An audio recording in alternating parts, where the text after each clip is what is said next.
Mucho gusto, mi nombre es Angie Rodelo y yo les voy a hablar hoy sobre los metabolitos secundarios de cannabis sativa con actividad antioxidante. Bueno, las plantas son una fuente importante de metabolitos secundarios sintetizados en condiciones de estrés. Estos metabolitos son utilizados como mecanismos de defensa, permitiéndole a la planta sobrevivir en condiciones adversas, a un costo bastante elevado, ya que éstas deben sacrificar su propio crecimiento y utilizar los recursos del metabolismo primario para la síntesis de los metabolitos secundarios. La planta de cannabis es una planta dioica de la familia Cannabaceae y está detalladamente distribuida por todo el mundo. Esta se ha utilizado como una droga psicoactiva, ingrediente de la medicina popular, y uno de sus primeros usos fue una fuente de fibra textil. Taxonómicamente, la planta es compleja ya que su genética es muy derivada. Puede ser de 3 especies: tipo fibra, que son aquellas que tienen alto contenido de CBD; tipo droga, que son aquellas que tienen alto contenido de THC, y otras propiedades de esta. La composición química de esta planta incluye terpenos, carbohidratos, ácidos grasos, ésteres, aminas, fitoesteroles, compuestos fenólicos y los cannabinoides, que son compuestos específicos de la planta. Es importante recalcar que estos cannabinoides se biosintetizan en su forma ácida en los tejidos de las plantas y después, bajo la acción de calor y luz, pueden descarboxilarse y obtener los compuestos. Un ejemplo puede ser cuando tenemos el compuesto de CBDA, que es lo que obtenemos de la planta, y que luego del proceso de una descarboxilación y bajo la acción de calor y luz se obtiene el CBD, que es el cannabidiol. Hay una actividad antioxidante fuerte que se la da, o que los responsables de esto es este anillo fenólico que tenemos. Los hidroxilos de este anillo fenólico son los que le dan la responsabilidad al CBD de ser un antioxidante. Se ha demostrado que este compuesto afecta el equilibrio redox al modificar el nivel y la actividad de oxidantes y antioxidantes. Así como otros oxidantes, el CBD interrumpe las reacciones en cadena de los radicales libres, capturando los radicales libres o transformándolos en formas menos activas. El CBD también reduce la producción de especies reactivas de oxígeno al quelar los iones de metales de transición involucrados en las reacciones de Fenton para formar radicales hidroxilo extremadamente reactivos. Una reacción de Fenton, que son esto que obtenemos aquí, es una reacción que se da en un medio ácido, en un ambiente ácido, donde el peróxido de hidrógeno es catalizado por metales de transición, que por lo general son el hierro. Estas reacciones es un proceso de oxidación avanzada en el cual lo que se quiere obtener son radicales altamente reactivos del hidroxilo, que es lo que tenemos aquí. La actividad antioxidante más importante del CBD, como en los endocannabinoides, está asociada a su efecto sobre los receptores. Este compuesto, dependiendo de las concentraciones, puede activar, antagonizar o inhibir los receptores cannabinoides CB1 y CB2, así como los receptores ionotrópicos y nucleares.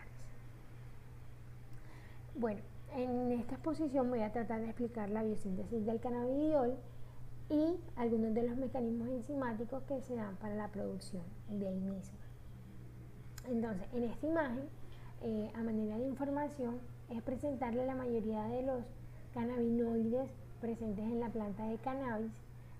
Existen muchos, pero estos son los cannabinoides como principales en esta planta.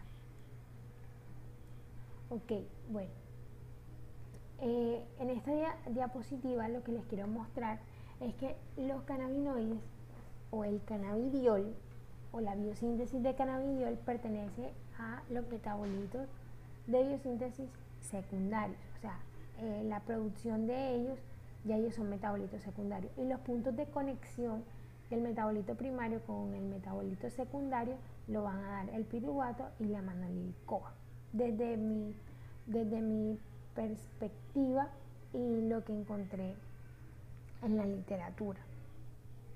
Entonces, Como podemos observar, antes de avanzar, esta es nuestra reacción para la producción de cannabidiol. Entonces vamos a partir de la manolil-CoA, que va a tener una reacción con la enzima 3,5,7-trioxo de canoil-CoA sintasa para producir 3,5,7-trioxo de canoil-CoA. Vamos a tener una segunda enzima, vamos a tener otra enzima aquí y vamos a tener otra enzima acá que más adelante se las iré presentando. Bueno, como les mencioné, esta es nuestra primera enzima. Lastimosamente todavía no se han hecho estudios a ella y el mecanismo que les voy a mostrar enzimático es de una enzima parecida que se conoce como de la manoliltransferasa. Y estas son sus reacciones, si podemos observar son bastante parecidas. Entonces, vamos a lo que les quería explicar, que son los mecanismos enzimáticos. Un resumen de estos pasos que se dan aquí es que en esta reacción los residuos catalíticos consisten en una diada de serina e histidina convencional, que es inusualmente el hidrógeno para el carbonilo en la cadena principal de un residuo de glutamina, y es esto que tenemos aquí. Las reacciones consisten en una etapa de acilación y la posterior transferencia del resto acilo, que se realiza a través de intermedios tetraédricos. Los intermedios tetraédricos son estos que obtenemos aquí y este que obtenemos acá. Lo primero es que la histidina 201 va a desprotonizar a la serina 92 para formar un nucleófilo que posterior va a dar un ataque al grupo carbonilo que está aquí presente. Se va a dar una ruptura de este intermediario tetraédrico donde se va a eliminar la coenzima A, formando un tioéster de la enzima. Luego la histidina 201 va a desprotonar a una molécula de agua que ataca nucleofílicamente al grupo carbonilo una segunda vez, que la descomposición da como resultado la eliminación de la enzima, y vamos a obtener este que es nuestro producto final. Como segunda enzima vamos a tener la ciclasa de ácido olivetólico. Esta tiene una estructura de sitio activo único, ya que posee funciones catalíticas de tirosina 72 e histidina 78, que son catalizadores ácido-bases en el centro catalítico.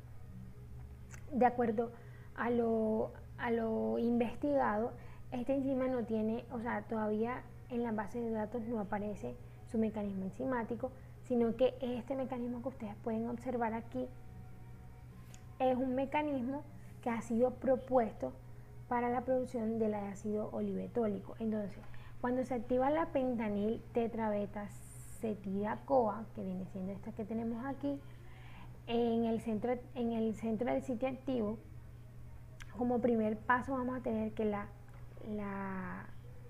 enzima va a facilitar un ataque nucleofílico por la histidina 78 activado por la tirosina para extraer el protón del carbono 2 del sustrato, y así se produce un intermediario enólico. O sea, estaríamos formando este intermediario enólico que tenemos aquí.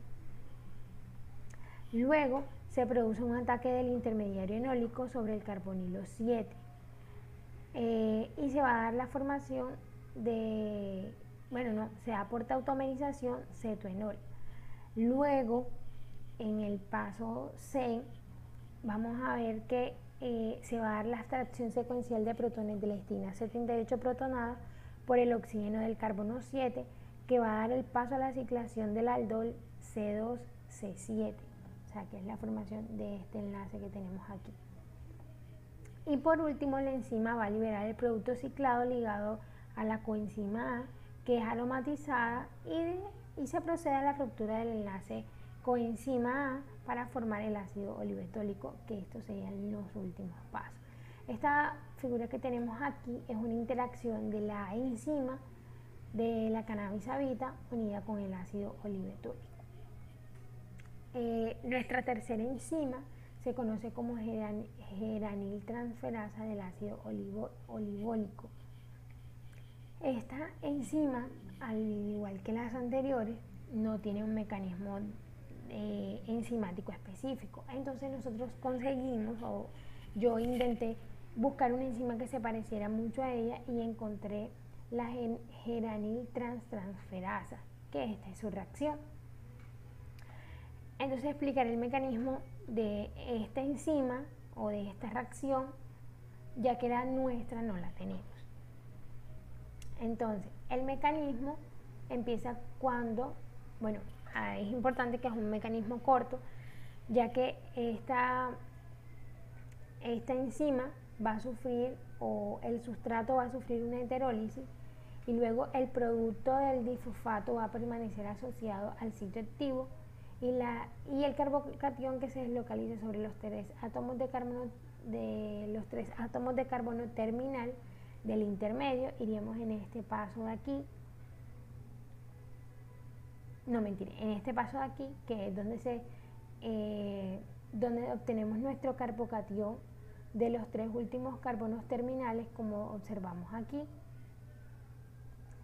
en donde el doble enlace del anillo del difosfato del isopentilo se suma al carbocatión terminal en una adición electrofílica.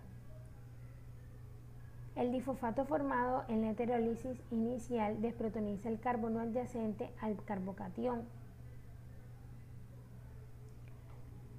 y al carbocatión que fue recientemente formado, y luego forman un nuevo doble enlace en el producto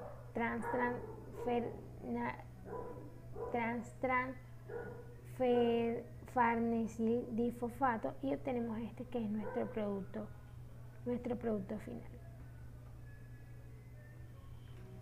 Por último, tenemos nuestra última enzima, que es nuestro cannabidiol o el ácido cannabidiólico, que posteriormente va a ser descarboxilado para dar la formación del cannabidiol.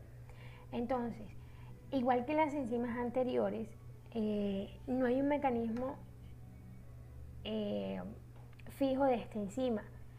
Todavía se están haciendo estudios para conocer cómo es el mecanismo de esta enzima en especial, ya que se ha observado que esta enzima no requiere ni de cofactores ni de coenzimas para la oxidación del cannabigerolato a CBDA.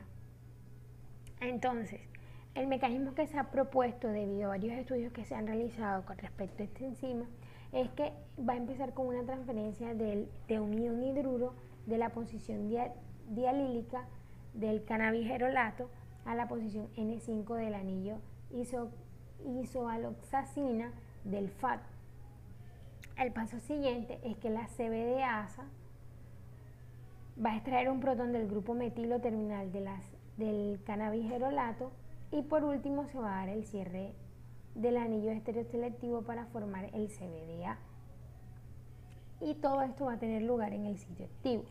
El ion hidruro que se transfiere de la flavina reducida al oxígeno molecular, esto dará como resultado la formación de peróxido de hidrógeno y la posterior reactivación de la flavina. Esto ve que tenemos aquí residuos catalíticos, esto que tenemos aquí, que todavía no son conocidos porque esta enzima todavía está en estudio. Cuando ya tenemos la formación de la CBDA, que es este compuesto que tenemos aquí, que es este mismo que tenemos acá, por un proceso de descarboxilación, o sea, por calor y luz, vamos a obtener nuestro producto estrella, que es el CBD, que se conoce como cannabidiol. Y bueno, muchas gracias.